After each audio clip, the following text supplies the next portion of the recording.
Everyone is in favor of free speech, said Winston Churchill, but some people's idea of it is that they are free to say what they like, but if anyone else says anything back, that is an outrage. He could have been talking about Prince Harry and his wife Meghan Markle, two people who think they have both the right to drop endless incendiary unsubstantiated bombshells about their family and the right to censor and silence anyone who dares to disbelieve or challenge them. Back in March, the Duke and Duchess of Sussex spent 2 hours spray-gunning the royals to Oprah Winfrey in an explosive interview on prime-time US television.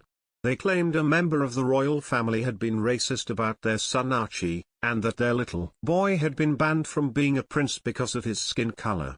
Meghan also claimed that she told several senior palace officials she was feeling suicidal, but they told her she couldn't have any treatment because it would be bad for the royal brand. Oh, and she stated as fact that she and Harry secretly got married 3 days before their official wedding, in a private ceremony conducted by the Archbishop of Canterbury. On ITV's Good Morning Britain a few hours later, I said I didn't believe a word Meghan Markle said. This triggered a furious protest from fans of the couple who accused me of being a racist, callous misogynist who was belittling Meghan's lived experience of mental health and racism. But it was simpler than that. I just didn't believe her. Not least because it was immediately established that some of her more outlandish claims, like the secret wedding and Archie's princely ban, were provable nonsense.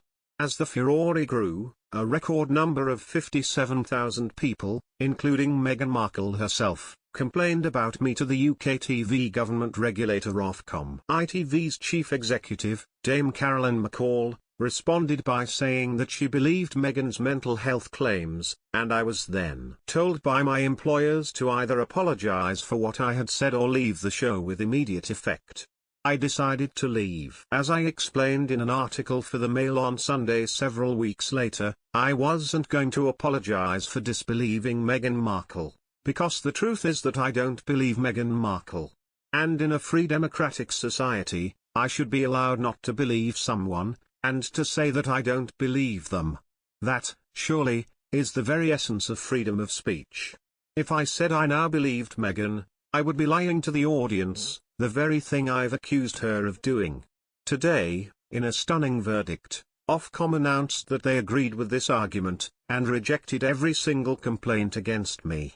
Their report is lengthy and detailed, but in the end, it came down to an unequivocal and emphatic endorsement of my right to an opinion.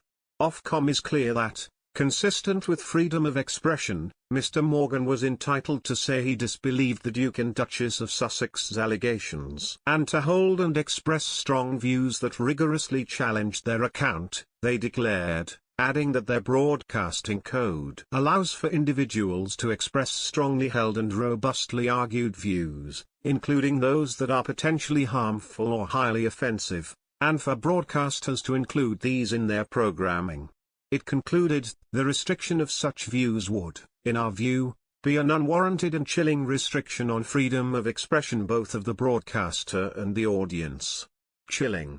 Wow. Ironically, I would imagine that word will prompt a very chilly reaction from the self-satisfied Sussexes as they slurp kale smoothies in their California mansion over breakfast this morning. Make no mistake, this is a watershed moment in the battle for free speech.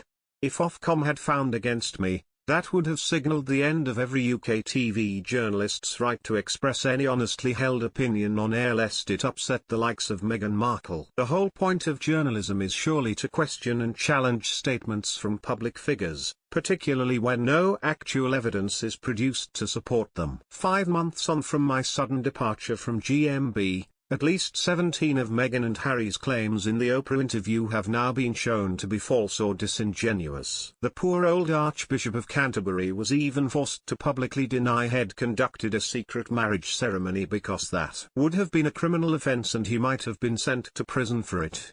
More pertinently, none of the couple's most sensational and damaging statements about racism and mental health have yet been supported by a shred of evidence amid furious denials from the royal family. So, my observation that I didn't believe Meghan Markle is looking stronger by the day. And for the record, I still don't believe her. But that's not really the point. This is not about me, or Meghan Markle. It's about free speech and the right to have an opinion. We now live in a woke, ravaged era where it's become a punishable offense to say what you really think about almost anything for fear that someone, somewhere, will be offended. This insidious cancel culture, as it's been termed, represents the most serious threat to democracy in my lifetime. People all over the world are being shamed, vilified, and even fired from their jobs for expressing an opinion that the woke brigade don't like. Every day, social media platforms like Twitter and Facebook explode with self-righteous judgments handed down by the court of woke public opinion, and the consequence is that debate is being destroyed at the altar of political correctness in a way that would have Churchill turning in his grave. This was a man who fought off the freedom, muzzling Nazis, for God's sake. Yet now people calling themselves liberal are behaving like the worst kind of fascists. That's why this Ofcom ruling matters so much. It was preposterous that I had to leave a job I loved because I didn't believe a demonstrable liar. But it happened because the corporate world has been cowed into surrendering to the woke mob whenever it pays for blood. I was reliably informed recently that Meghan Markle wrote directly to my ITV boss Dame Caroline McCall the night before I was forced out, demanding my head on a plate. Apparently, she stressed that she was writing to Dame Caroline personally because they were both women and mothers, a nauseating playing of the gender and maternity card if ever there was one. What has the world come to when a whiny fork-tongued actress can dictate who presents a morning television news program?